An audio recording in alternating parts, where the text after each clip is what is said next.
All right, so SpaceX, right? You got to see this video. It's nuts. Oh, I saw it. It's like a whole rocket booster. I mean, this thing is gigantic. It's falling out of the sky from space, and they just catch it like it's nothing. Yeah, yeah, like a giant claw machine or something. It's wild. You have to watch it a few times to believe it, honestly. Yeah, right. And the comments, people are freaking out, Oh, obviously. I bet. It's like, what do Yeah. you even say to that? Well, the thread you sent, that was pretty interesting. A lot of different takes on it. Yeah, for sure.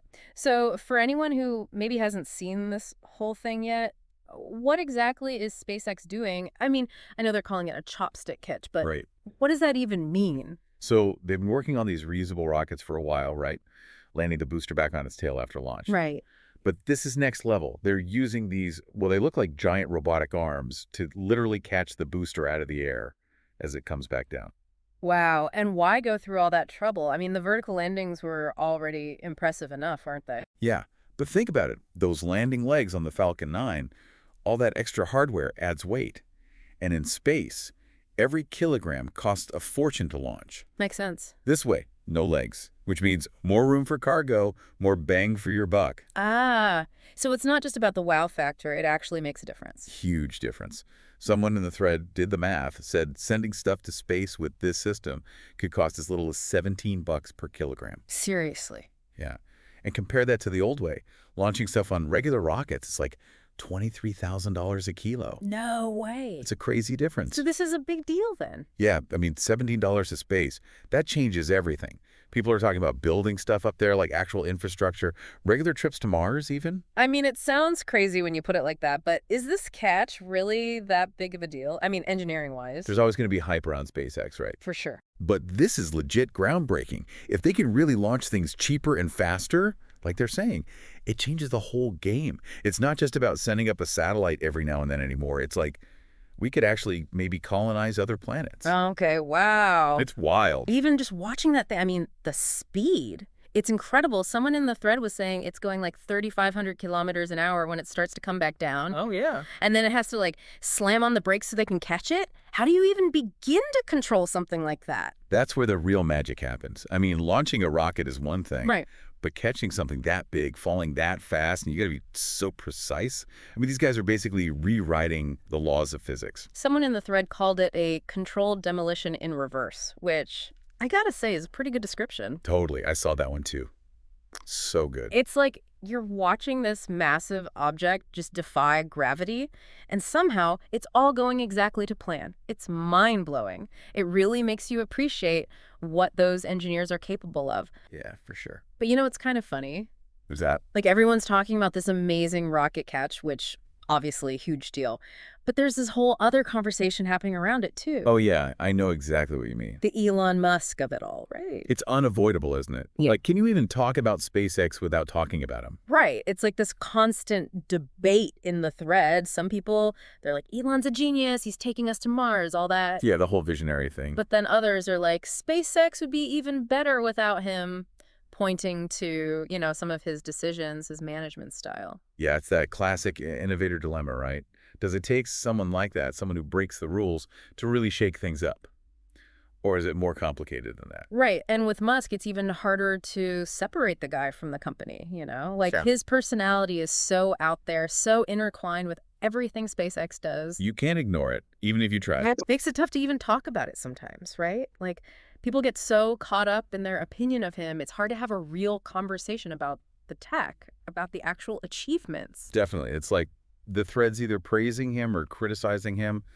Not a lot of middle ground there. So how do you even approach that then? Like, yeah, SpaceX is doing amazing things, but Elon Musk is, well, Elon Musk. Right. And it's important to acknowledge, obviously, the work of the entire SpaceX team, too. It's not just him. It's the engineers, the technicians, everyone behind the scenes making this stuff happen. They're the ones building these rockets, writing the code, putting in the hours. Oh, for sure.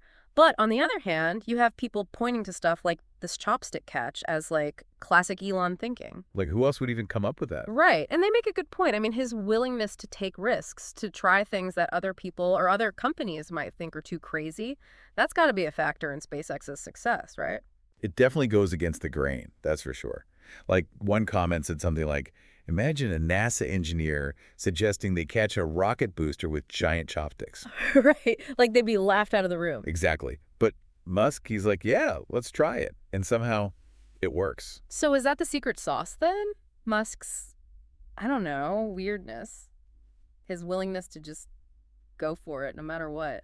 I think it's more nuanced than that. It's not just one person, it's the environment they create, Yeah. the culture, the people they surround themselves with. So the team matters just as much as the leader, if yet more. For sure. And you see that in the thread, too. People talking about the SpaceX team's energy, their dedication. Like, they really believe in what they're doing, and that's got to count for something, Yeah, right? absolutely. It's crazy though, right? Like it's just this one video, this one catch, but it sparks this whole conversation, Yep. about way more than just SpaceX. Oh, yeah, totally.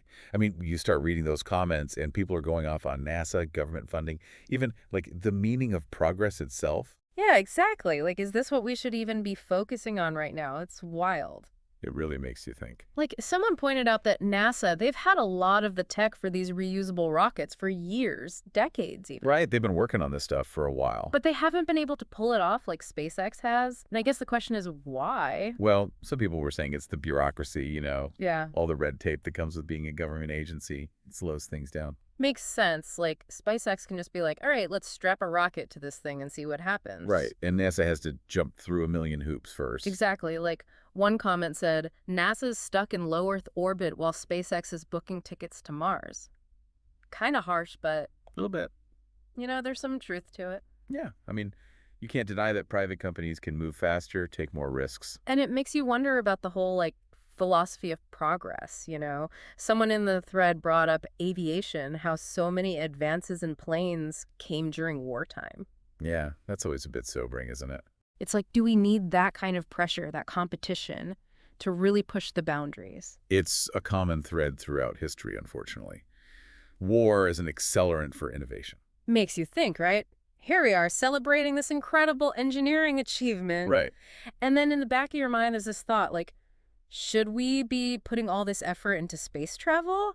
Or should we be figuring out how to solve climate change or poverty or any of the other problems we've got down here? It's the big question, right? Mhm. Exploring the universe versus fixing our own planet. It's a tough one. And I don't know if there's an easy answer, but it's a conversation worth having. And I think that's what's so interesting about this whole thing. It's not just about the rocket launch or the catch or Elon Musk or any of that. It's about what it all means, what it says about us, about our priorities, about our future. Exactly. And if this crazy chopstick catch gets people thinking about these bigger questions, then maybe, that's a good thing. Absolutely. If it sparks some meaningful conversations, then it's already achieved something pretty amazing. Right. And, I keep thinking about that moment at the end of the video, right after the catch, when the whole SpaceX team is going nuts, cheering and hugging. Oh, yeah. It's such a great moment. It's like all that tension, all that pressure just releases. And they did it, Yeah. They pulled it off. It's infectious, that feeling. It kind of makes you want to believe that maybe, just maybe, we can still achieve incredible things when we work together, even in a world that feels so divided sometimes. Anyway, something to think about, right?